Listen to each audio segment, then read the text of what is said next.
Simple lang daw pero talaga. Hello guys, hello mga idol.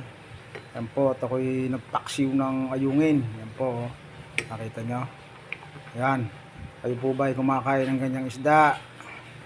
Ito po ang pinaka-paborito kong isda. Yan po, yan. Yan po ang ayungin, oh. Pinaksiw na ayungin.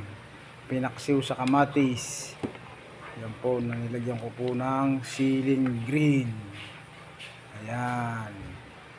Kaya po mamaya ay masarap na naman po ang aming kain ng hapunan, mga idol. Yan.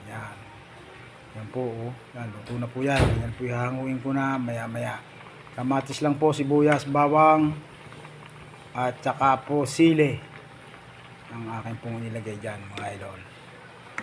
Yan.